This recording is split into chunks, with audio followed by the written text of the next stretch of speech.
La magie peuple notre monde et le remplit de sortilèges, de fantaisies, de filtres d'amour, de fées, et enchante notre quotidien. Les mages et sorcières parcourent le monde, toujours en quête de nouveaux pouvoirs. En tout cas sur grand écran, et ce lien entre magie et cinéma a tout de suite été une évidence. À l'aube du 7e art, le magicien Georges Méliès avait bien compris que cette nouvelle technologie avait une impression de réalité très forte, et l'utilisait déjà pour émerveiller le public. Le cinéma est dans son essence même lié à la prestidigitation. Il utilise les manques de notre perception pour créer une impression de mouvement. Et tout à coup, des images bout à bout forment un flux continu. Quelques années plus tard, en 1896, 100 ans avant ma naissance, il réalise son premier film, et avec le premier trucage de l'histoire du cinéma sobrement intitulé « Escamotage d'une dame au théâtre Robert Houdin ».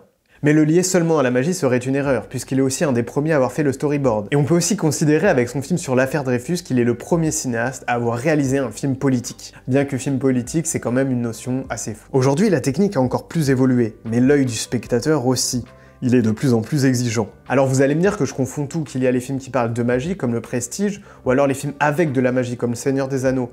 Mais en réalité, la différence est assez maigre. Et je pense que Méliès tient plus du second que du premier. Georges Méliès utilisait l'outil cinématographique comme un moyen de trucage, pour un tour de magie. Il ne filmait pas la magie. Et aujourd'hui, ce serait quasiment impossible. Insaisissable, par exemple, quant à lui, utilise un contexte de magie. Mais les tours sont tout de même assez irréalisables avec de vrais trucages. Le trucage devient alors le tour lui-même. Parce que l'idée d'un tour, c'est qu'on sait qu'il y a un truc, mais qu'on est incapable de savoir quoi. C'est cette incompréhension qui créait l'effet waouh. Il était possible de jouer avec la technique cinématographique qui était encore opaque pour un spectateur peu habitué. Mais c'est une autre paire de manches maintenant et ça n'impressionnera personne si je fais ça.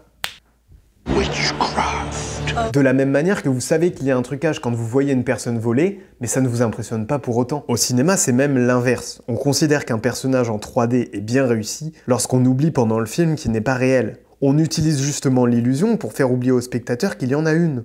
Bien sûr, c'est le cas en général, mais il y a des contre-exemples. Quand on veut rappeler au spectateur qu'il est dans une fiction. Et ça s'appelle la distanciation, mais j'en ai déjà parlé dans une autre vidéo. On reconnaît donc l'affiliation de Méliès à la magie parce qu'il ne se cache pas de la fausseté des images. Méliès est un enchanteur qui crée des mondes merveilleux à l'aide de la lumière. Laissons donc de côté les films qui parlent de magie pour se concentrer sur les films avec, et voir comment le cinéma les cadre, les filme, les met en scène. Il y a bien des aficionados de trucage, d'effets spéciaux, mais finalement la majorité des gens se contentent de voir le film, sachant que les fantômes sont un trucage, mais sans désir de savoir plus que ça sur leur secret de fabrication. La magie perd de sa magie et faire des boules de feu sur After Effects, ça ne suffit plus. Si tous les films ne captent pas le réel, la grande majorité veulent être réalistes, du moins en partie, ou capter quelque chose de l'humanité. Sûrement avez-vous déjà entendu parler de la suspension consentie d'incrédulité, l'accord tacite entre l'œuvre et le spectateur qui accepte de suspendre son jugement. Mais pour croire à une œuvre, encore faut-il qu'elle ait une certaine matérialité. Le fameux « ta gueule c'est magique », ça ne passe pas, il faut quand même des règles pour y croire. C'est donc plus qu'une question de trucage, une question de mise en scène. On sait qu'il y a un truc, alors comment le cinéma réussit à nous faire croire au dragon ? Qu'est-ce qui d'autrefois fait qu'une boule de feu nous paraît absurde? Au cinéma, la caméra c'est le narrateur, et les personnages peuvent moins facilement exprimer leurs émotions face à quelque chose de magique. Il faut retranscrire l'illusion. Comment adapter la simple phrase « On n'avait encore jamais vu dans Private Drive quelque chose qui ressembla à cet homme ». Ici, il faut le montrer. C'est à la mise en scène de le dire. Cela paraît anodin pendant le visionnage d'Harry Potter, mais le fait d'insister autant sur les lampadaires qui s'éteignent est bien sûr pensé pour qu'on intègre facilement l'élément. Si la caméra s'y attarde, alors c'est que c'est important pour l'histoire. Elle s'accorde avec ce qu'on connaît de la réalité. Autrement dit, la caméra est un témoin de ce qui est rare ou non. Si elle s'évertue de montrer quelque chose longtemps, et surtout dans différents angles, c'est que sûrement ça doit être exceptionnel. Sauf si le plan long cherche à montrer l'ennui d'une personne dans son quotidien par exemple. La même scène dans un des derniers films de Harry Potter semblerait complètement lourde, parce qu'il n'y aurait pas d'intérêt à insister autant sur quelque chose d'aussi banal que des lampadaires qui s'éteignent. En fait, la saga combine les deux mondes. Parce qu'à la fois la magie dans le monde est quelque chose d'assez courant, et on plonge dans un monde où elle est normalisée, mais l'entrée est faite par Harry qui lui ne connaît rien de ce monde. On nous rappelle tout au long de la saga Harry Potter que quand même c'est magique quoi. Mais cette évolution est aussi un piège, parce qu'il y a aussi besoin de justifier plus de choses dans la cohérence du monde. Et c'est comme ça qu'on décèle des incohérences dans Harry Potter, car la magie doit s'exprimer différemment en fonction de l'âge avec laquelle on découvre l'œuvre. Dans Harry Potter 3, on est encore dans le conte fantastique pour enfants, et le retourneur de temps qui permet à Hermione et les autres de voyager dans le passé, l'utiliser dans Harry Potter 7, ça serait paru comme une facilité scénaristique. Dans le livre, J.K. Rowling se retrouve donc contraint de détruire les retourneurs afin de les bloquer dans une boucle temporelle pour être sûr que ce ne soit pas utilisé. Et c'est bien cette progression qui fait la force de Harry Potter, parce qu'il nous fait passer du fantastique au merveilleux. En littérature, on oppose le fantastique et le merveilleux. Le premier, c'est lorsque dans une histoire, un événement est surprenant pour les personnages eux-mêmes. C'est l'intrusion d'un élément irréaliste dans un récit réaliste. Le merveilleux, c'est lorsqu'un monde possède simplement des codes différents du nôtre, et dans lequel on retrouve des créatures fantastiques. C'est ce qu'on retrouve dans Le Seigneur des Anneaux ou encore dans les contes de fées. Dans le fantastique, on filme souvent l'événement surnaturel avec beaucoup d'emphase, des gros plans, des contre-plongées, des ralentis. Dans le merveilleux, on va plus avoir tendance à filmer de la même manière qu'on filmerait des choses ordinaires. Mais qu'ils existent ou non pour les personnages, pour filmer quelque chose qui n'existe pas, le monde magique doit entrer en résonance avec lui-même, et on doit y déceler une logique propre. Souvent, ce sont des règles. Un sortilège implique un sacrifice, ou bien il faut du temps aux héroïnes ou aux héros pour acquérir assez de compétences. La morale est donc quelque chose de très présent, et souvent le mal offre des pouvoirs magiques bien plus séduisants et faciles, parce que pour le scénario, c'est plus intéressant. The dark side of the Force is a pathway to many abilities some consider to be unnatural. Oui, parce que la force, c'est de la magie, chipotez pas. Il semblerait que tout pouvoir implique de grandes responsabilités, ou au moins une grande quantité de mana. Notamment des types de personnages qui ont le droit d'utiliser la magie. La magie peut par exemple être catalysée par l'archétype du personnage de guide. Un personnage pas vraiment humain qui a des pouvoirs supérieurs à tous les autres. Merlin l'Enchanteur, Mary Poppins, Marraine la Bonne Fée. Ce personnage n'est pas le protagoniste principal, parce que la mission serait trop facile, mais il va l'aider, voire le pousser à se dépasser. A l'inverse, une créature qui vient des forces du mal, c'est une autre paire de manches. En général, les pouvoirs inexplicables sont du côté des antagonistes. Les sorcières, les vampires, le mal peuvent se permettre d'avoir des pouvoirs illimités. La créature magique est par essence inexplicable, et c'est ça qui la rend plus dangereuse. Ce n'est pas étonnant de voir le cinéma dès son plus jeune âge s'intéresser aux figures maudites, que cela soit dans la fiction avec Nosferatu, ou dans le documentaire avec Axan ou la sorcellerie à travers les âges.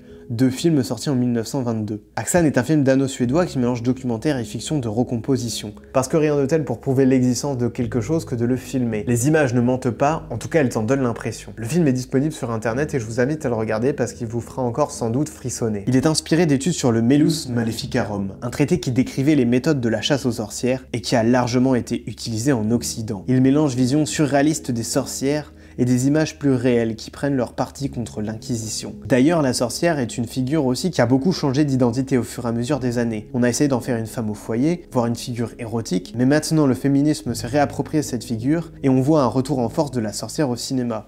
Elle, autrefois prétexte de persécution, devient la figure de proue de l'indépendance des femmes. Dans cette veine-là, je vous invite à mater le remake de Suspiria. Dans le film, le fantastique est très diffus, et c'est simplement des raccords mouvements qui nous font comprendre les choses. Habituellement, dans les films fantastiques, on utilise des couleurs très chatoyantes, des forts contrastes, des lumières scintillantes. Ici, on est dans une démarche opposée. Tout est très fade, désaturé. On s'attendrait presque plus à un drame quand on voit les images. Rien n'est explicitement dit sur comment se passent les sortilèges, et on ne sait même pas exactement qui les lance, mais on comprend visuellement. Parce que la magie peut aussi être sous-entendue. Même quand les personnages sont censés s'être habitués à l'extraordinaire, j'essaie de faire passer un reste d'intimidation, de magnificence correspondant à ce que le lecteur doit ressentir. Un style banal ruine toute fiction sérieuse. H.P. Lovecraft. Alors pour ce qui est de l'écriture, c'est une chose, mais le cinéma, c'en est une autre. Lovecraft était considéré comme inadaptable parce que son style scientifique très méthodique aurait rajouté des caisses et des caisses d'explications dans un film. Ensuite parce que ces créatures sont inimaginables, c'est-à-dire dans l'étymologie même du mot qu'on ne peut pas les mettre en image.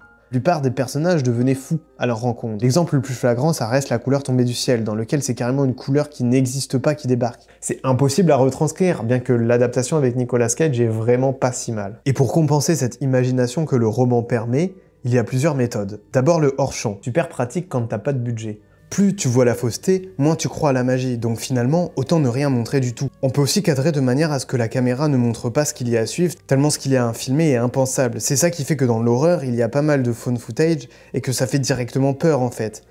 Il y a une série assez terrifiante qui s'appelle Document Interdit et qui a pas mal inspiré le projet Blair Witch. Ça montre rien et pourtant ça arrive à vraiment être terrifiant. Mais pour que tout ça marche, il manque encore peut-être l'élément le plus essentiel encore, l'ambiance. Il faut préparer l'arrivée du fantastique. Si je vous montre ce plan, de la couleur tombée du ciel, la contre-plongée, la brume, la couleur, on n'a pas besoin de voir quelque chose. Pareil, on filme les personnages comme étant observés dès le début. Ce sentiment de présence nous prépare à l'arrivée du fantastique. Ça peut aussi être avec l'éclairage, par exemple avec cette scène de l'adorable voisine, Bell Books and Candle en VO. On est de face. Le regard caméra défie celui du spectateur. Le design sonore est explicite et la longueur du plan permet aussi de comprendre qu'elle n'est pas simplement en train de le regarder. Encore une fois, on insiste toujours sur quelque chose pour montrer que ce n'est pas du quotidien. A l'inverse, dans la scène du film parodique des sorcières de Zugarramurdi, ici la scène de divination est filmée de manière assez classique, presque trop, Les personnages font filmer au tir de l'image et pratiquent avec un jeu de cartes tout ce qu'il y a de plus banal. Et les jeux de cartes, ça a aussi son importance. Les objets auxquels on rattache des stéréotypes de magie sont utilisés tout le temps. L'imaginaire collectif de la magie ne change pas à chaque film, bien qu'elle puisse varier d'une culture à une autre. Et ça, dans Harry Potter, c'est assez limpide. Les robes, les balais, les baguettes, tout ça, c'est des choses qui n'ont pas besoin d'être justifiées. Alors que voler sur un balai, ça n'a pas plus de sens que voler sur une table ou un tapis. D'où le chat noir sur ce plan, parce qu'on nous montre des choses connues pour que ça nous paraisse cohérent. De base, le cinéma est un art complet, où interagit la lumière, le décor, le jeu d'acteur, la musique, le cadrage. Et si l'on change un seul de ces éléments, ça donne quelque chose de complètement différent. Ce tout, l'ambiance est donc la clé. D'ailleurs, Lovecraft est d'accord avec moi, puisque la phrase juste après la citation que je vous ai déjà citée est celle-ci. L'atmosphère et non pas l'action est le grand desideratum de la fiction surnaturelle. C'est ça qui fait que même sans budget, ça fonctionne. C'est ça qui fait la force de Suspiria, le premier et le remake d'ailleurs. Il y a un film que j'aime beaucoup qui s'appelle Yellen. C'est un film malien qui a été à Cannes. Un jeune homme est destiné à recevoir une force que les Bambara se transmettent depuis toujours, mais il va devoir affronter son père, un sorcier qui ne le voit pas du même œil. Ici, les forces de la magie et de la nature sont très liées. Dans Yellen, c'est toujours quelque chose de très simple et il n'y a pas besoin de beaucoup. Parce que la magie, c'est un fantasme et qu'on n'a pas besoin de montrer beaucoup pour créer un fantasme. Est-ce que évoquer, ne pas filmer la magie frontalement, ça ne serait pas un des meilleurs moyens de la rendre crédible? On retrouve quelque chose de similaire à l'utilisation d'une métonymie. C'est une figure de style qui évoque quelque chose en partant d'autre chose. Par exemple, nous avons bu une bouteille. C'est bien le contenu qu'on a bu et pas une bouteille. Filmer les forces magiques, c'est filmer la relation étonnante entre deux choses. Elles se retrouvent dans l'espace vide du raccord entre une danse et une personne qui se tord. Parce que c'est de ça qu'il s'agit. Derrière notre amour pour la magie se cache un désir de connexion entre les choses. On recherche un monde contrôlable, où l'on est maître et guide des événements et où l'on transcende les conditions humaines en contrôlant les forces de la nature. Et ça, dans la vraie vie, ça s'appelle l'art. L'art est parfaitement inutile à notre survie et c'est ça qui fait qu'on transcende la nature avec. L'art va là où la réalité échoue. L'art nous fait parler aux fantômes, communiquer avec les esprits de la nature, dialoguer avec tous les dieux. Que ça soit des transformations de Miyazaki, des sortilèges, des voyages sur la lune. Ces films métaphoriques, cathartiques, enchanteurs, rajoutent un peu de vie à la vie. Et ils seront toujours là pour allumer la lumière, même dans les moments les plus sombres.